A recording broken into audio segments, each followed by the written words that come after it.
Key, is this the best version of Lamar Jackson that we've seen yet? I know when you're looking at it based even off last night, it probably feels that it is, but it seems to be the same to me. Like when I look at the MVP seasons that he had, like in 2019, 2023, and now in 2024 through the first 7 games or so, and I started thinking about that when we had our pre-production meeting, and I said, it feels the same to me. And then the producer, Nick, compiled the numbers. And the numbers slightly, very slightly, just a little bit of yard here, touchdown there, right? Mm-hmm. But it's the same because when you talk about passing yards per game, in 19 he was at 236, 23 he was 230, slightly tick up to 259, right? That is not a slight tick up. It's 20 yards. I'll give you. That's a slight tick up. Look at the touchdowns. That's a slight tick up. That's just But we are asking, is this the best version? No. Because we have the same notes, and the way I look at it, this is the best version. No, it's really not. Okay. It feels that way because we saw him last night throw for 5 touchdowns. And you looking at it. But then here's what I'd say when I start. You know me, I'm a big discount guy. A couple of them were screens, right? He touched it. He gave nice accuracy, but they did the rest. Mm-hmm. He gets the credit for that. That's fine. Not worried about it. But the things that he's capable of doing is applying the pressure to the Tampa Bay Buccaneers or whoever the opponent is to now have them playing a certain type of way. So when I look at his MVP seasons, Joy, it feels the same to me. It doesn't feel like he's doing that much more or that much less. It just really, and then I go back to that Monday night game in 2019 against the Los Angeles Rams when he burst onto the scene in front of all of us out here in Los Angeles, and he went nuts, and everybody was like, oh, I can't believe he can throw the football like that. Mm-hmm. It looks the same to me. It looks the same. Well, and I say this is the best version. I say this is the best version. I saw this maturation thing he's been going through. We talked about it last year. He sat in the pocket, man. He did such a great job sitting in the pocket. And then later in the playoffs, I was like, man, you're sitting in the pocket too long. Now let's get back to the running. And I thought he struggled with when should I run? When should I pass? When should I be forcing a pass? When should I be forcing a run? He smoothed a lot of that out. And let me tell you why I say this is the best version. Because, Key, you're right in going back to those numbers and going back to those years. But if you look over the last few years, right, the number one target for him the last few years has been Zay Flowers. Mm-hmm. Zay Flowers has 156 pass attempts towards Zay Flowers, 82 towards Mark Andrews.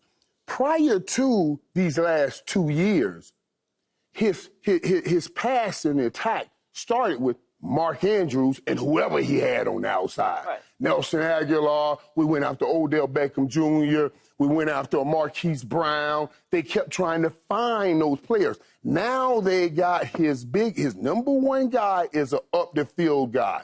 That means now you put in a likely, you're going up the field. Mark Andrews was more base coverage. We're going to do things right here in the intermediate area. That, I see, is a big change. It's a more explosive offense with Zay Flowers and Isaiah Likely up the field. And now you got to back up, and then they hand that ball off to Derrick Henry. That's why you're seeing this version of Lamar Jackson. One play this year, it was a play where the guy came up on Lamar stiff-armed him, and then got around the corner and threw a touchdown. The old Lamar Jackson would have stiff-armed him, tucked that ball, and hit that corner running. The new Lamar, the Zay Flowers branded Lamar, hits that dude and look up the field and throws that ball. That's the best Lamar we have seen on the football field. He's evolved as a passer, Joy, because of Greg Roman out, Todd Monken in. Yeah, that was the whole game plan to begin with. That's why they decided to move on from Greg Roman so that he could become a better passer. But what he did a year ago is he tried to be just a passer and not use his legs, as we saw in the AFC Championship game. Correct. He tried to duplicate the guy across the field from him. He's gotten away from that this year. He's gotten away from it and said, I'm just going to be Lamar Jackson and just play like I play, and I got better receivers now than I've ever had. I'll split the difference. I think he is slightly better individually this year, but he is certainly better as a team player this year because he is playing his identity of football, to your point. And I'll give you Zay Flowers. And I'll add Derrick Henry, because when you look at what the run game is now with a legitimate superstar running back, alongside what he can do to extend plays with his legs. And then they don't have a committee, but they're able to move Derrick Henry around and use him in different ways, supplement it with Justice Hill. They have a real, fully fleshed out offense that is optimized now with Lamar Jackson in his most mature and confident state. And you have a superstar in Derrick Henry. For many years, we've been like, when are they going to get him some real tools to work with? It can't always be Lamar, go save the game. Lamar, go be a superstar. Yes, we know he has that capability. But now that he's able to maximize what we know he can do at an MVP level, and he has these players around him, you're, in my opinion, seeing the best version of him. I wonder what Derrick Henry looks like coming at you, Michael. But I really want to know what that looks like. They be stepping out his way. He caught the little swing pass last night. He got in the end zone. Dude was like, Ole, go on by me. But I'm sure it feels a bit like slow motion. Some of you said, Joy, you said it's not running back by committee. So when you get running back by committee, the defense is playing with you. Okay, should we focus on the run, or is this running back that? When it's just Derrick Henry, you can't never take your mind off the run, which will always leave you some room to throw the football. And that's the best part, I think, for this Raven offense. Look at that, man. It just doesn't Big look fella right. dipping like that and moving like that. It doesn't look right. It doesn't look right.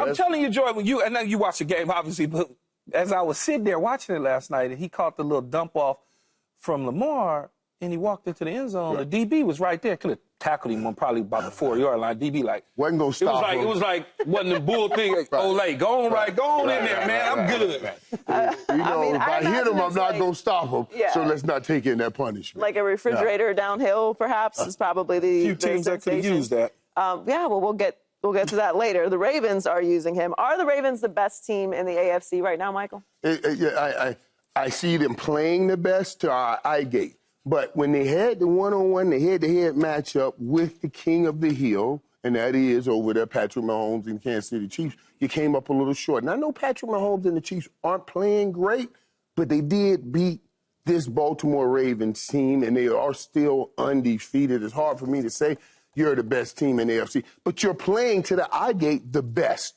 But you still got to match up with 1-5, and when 1-5, he's had a great deal of success against Baltimore. So I still got to leave Kansas City as the top team because they haven't lost. Yeah, I kind of agree with Michael that Kansas City is right there, but slightly above them, just slightly. Because the Ravens are playing the best football in the last 4 weeks in the AFC. There's no question about it. I mean, they just dominate the opponent. They're doing what they want to do. They're opposing their will on them in the running game, the play-action pass game. The defense is coming up with turnovers. But it's just something about Kansas City.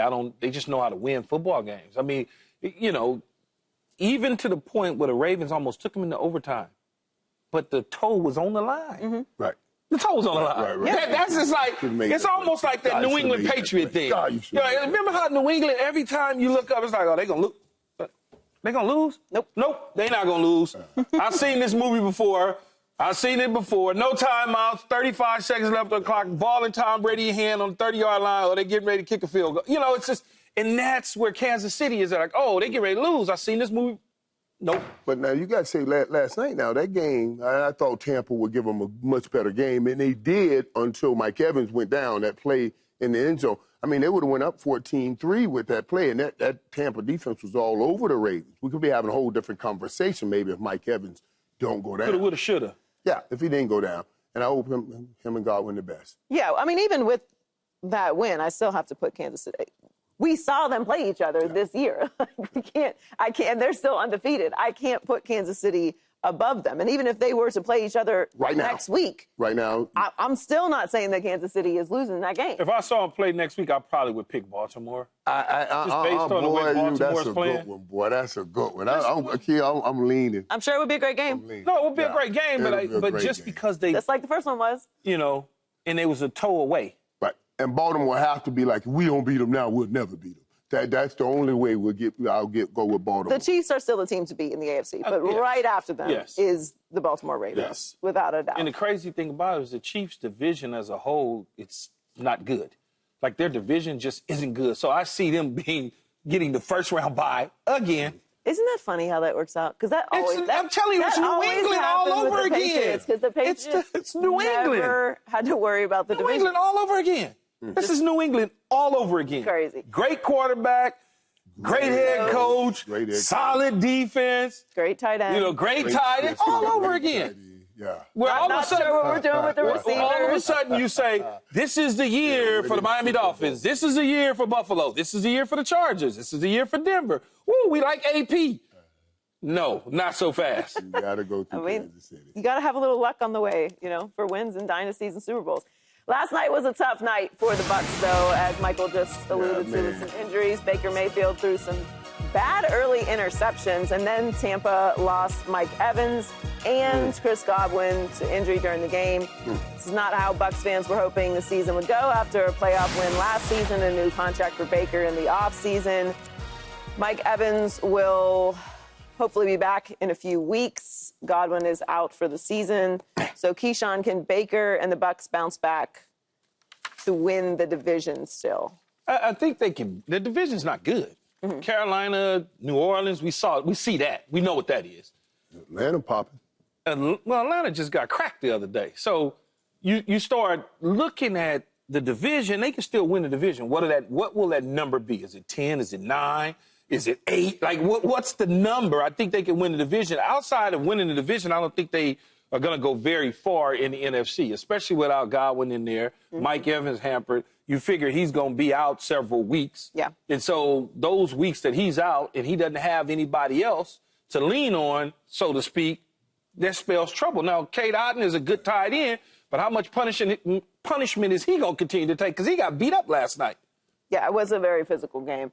What do you think about their season? Man, Still winning the division? I see them losing the next 3 games. I mean, it's going to be hard to win the division. See, you're losing to Atlanta. You already lost to them 1 time, and you're going to lose Kansas City and San Francisco, and then you're going into the bye because you're not going to have either one of those 2 top receivers in those 3. So how many I don't losses know. out I on could the see season them if they getting lose 2 the next of those 3? What's that, 7 losses? I'll give them the loss against Kansas City. I don't know if they're going to lose to Atlanta. It's a division game. Yeah, they're injured, but without Mike Evans or Chris Godwin.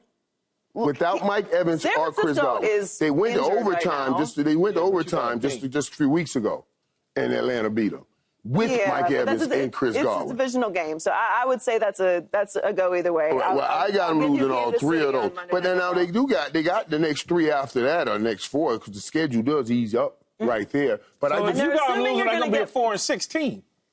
You're assuming that you're going to get Mike Evans back after the bye for that New York game, and then you have New York, Carolina. Now you're 4-6. I said you got. I mean, I'll give you Kansas City for sure. I think they lose that game. San Francisco, I don't know. San Francisco right now is very injured. I don't know what they're going to look like. It eases up after the bye. Oh yeah, it really does because they got the Giants, the Panthers, the Raiders, the Chargers, the Cowboys. Oh yeah, they can run that whole table if they get everybody back. But you lose. You're talking about, okay, you lose the next 3. I got them at 6. And you lose another 2 games. You're 9-8. How you getting this? But you can win. But the division is not good. You got the Saints who are completely injured. The Panthers are obviously out of it. It comes down to the Bucs and Atlanta, and I just don't trust Atlanta yet. Atlanta could very well get it together and win this division, but I don't think it's over for the Bucs. Is all I'm saying. Yeah. I think it'll be quite a fight to get in the playoffs for the Bucs. Because I do think Atlanta will win the division. I've been saying that since day one. And when you give the whole point and the focus of that offense is Mike Evans. I don't even know what Tampa will look like the next 3 weeks without Mike Evans. That's why they started every game getting him the ball first. Well, you saw what they looked like when he got hurt last night. Yeah. So we don't believe that Baker is capable of putting this team on his back. He's going to still make all the throws, Joy. Somebody's got to catch him. Yeah, somebody's got to get open. I know, but we watched some people catch him last night, didn't have on the right jerseys. And that's my problem. With Baker now, they got the other guys. With Mike Evans gone, that big body receiver who covered Johnny Manziel in college, who covered Baker Mayfield here in the pros, says, I got you. Now he's gone. As soon as he left that game, Baker threw those 2 interceptions. You see what I'm saying? That's what I'm worried about. Yeah, he's going to throw it. Somebody going to catch it, but they may have on the wrong jersey. Yeah, I mean, he's right. I'm just saying from his team standpoint, those young receivers, those other receivers have got to now next man up, step up. Well, that's them some hell of a shoes you're feeling, though. The man caught 100 touchdowns last night to get in that elite 100 touchdown club. You know? Yeah, I mean, man had 1,000 yards every year. That's irreplaceable especially for the season. They're hoping, obviously, to get him back. Yeah. So if they can find a way to split those games. And y'all underestimating Godwin, man. Godwin was Godwin's a really good player. And especially in the middle of the football field. That's why they work so well together, because Mike Evans outside controlling things and Godwin's in the slot. Those two are perfect diversity of wide receivers. And Joey, it's demoralizing when you lose your man. Yeah, the energy, the vibes are down. Well, after the game, Todd Bowles defended having Godwin, who suffered a dislocated ankle late in the game at that point, telling reporters, quote, "He's a player. We're trying to win the ball game. We were still down 10. Key, I know you have some strong feelings about if he should have still had the starters out there with 59 seconds left in the game. You think they should have been taken out? So I wasn't at the press conference. I didn't ask the question. And I didn't talk to whoever asked the question and tell them to ask him the question. So clearly people are thinking the same way I thought. Like, why is he out there? The game over, man. Wave the white flag. It's over. I understand it ain't over. It's 59 seconds. We can still get a long play, a shot play, and then another onside kick because we got the onside kick before. Okay, all that's cool. But most coaches in these situations, in this point of the season, would surrender based on what could happen. See, I'm a could guy. What if? I'm a big what if guy.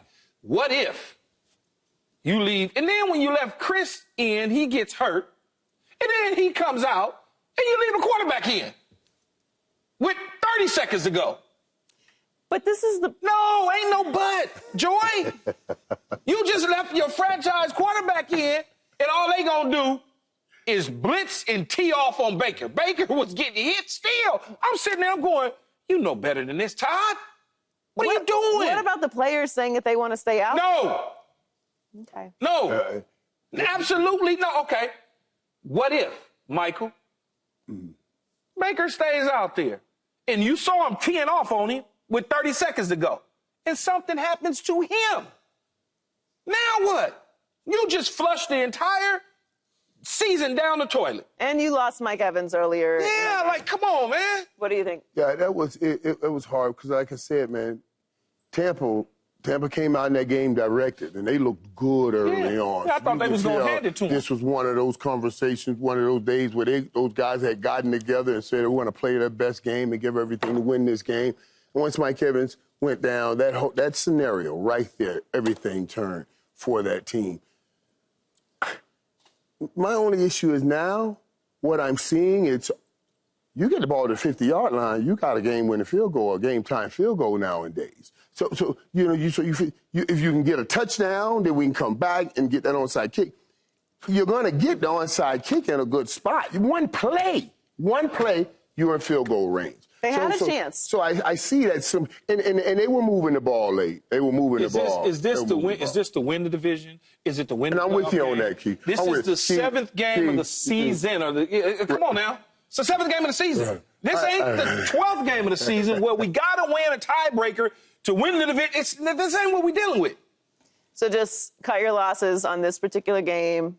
Live to fight another day. It's an unfortunate situation. It's unfortunate incident. No, it's unfortunate. He didn't mean for it to happen. But I can't fault Coach for trying to win the game. No, trying to win the game. That's what coaches want to do. They always want to win. I get it. I understand it.